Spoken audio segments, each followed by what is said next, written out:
To find out the highest possible amount of defense in the game, we need to look at heroes who have passives or skills that give them extra defense. There are two heroes I've chosen for this: Grock and Johnson.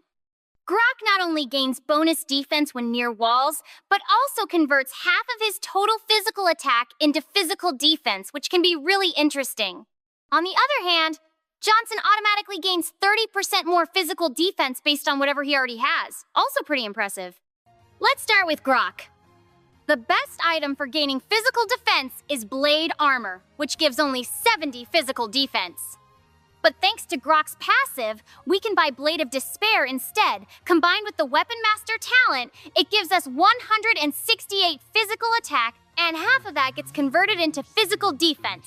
If we stack 6 Blades of Despair and stay near a wall to trigger Grock's other passive, we can reach a total of 778 physical defense, which is an insanely high amount. Now it's Johnson's turn.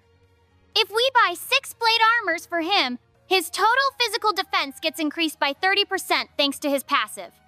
With that setup, he reaches 750 physical defense, which is 28 less than Grock. So Grock takes first place, and Johnson comes in second. But now, let's get to the main point of this experiment and see what conclusions we can draw from it. This chart shows the relationship between defense and damage reduction. If you look closely, you'll notice that from 0 to 100 defense, the damage reduction increases quite rapidly. However, as defense continues to rise, its effect on damage reduction becomes less and less due to the game's diminishing returns mechanic, which we've talked about before. Eventually, increasing defense further becomes inefficient and not worth the cost. Based on the data we gathered, the optimal amount of defense for tanks is usually between 250 and 350. The reason for diminishing returns is that the developers of Mobile Legends use a specific formula to calculate damage reduction, a formula that always results in a value between 0 and 1. As your defense increases, the growth in damage reduction slows down significantly.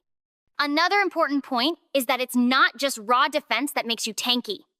Most defensive items also come with powerful passives, which often reduce damage even more effectively than the defense stat itself. For example, Athena's shield only gives around 40 magic defense, but its passive can absorb even the strongest magic bursts very effectively. So, what did we learn today? We found out that Grock can achieve the highest amount of defense in the entire game. We also learned that the optimal defense range is somewhere between 250 to 350. And of course, we got familiar with the defense formula as well. Hope this video was helpful. See you in the next one.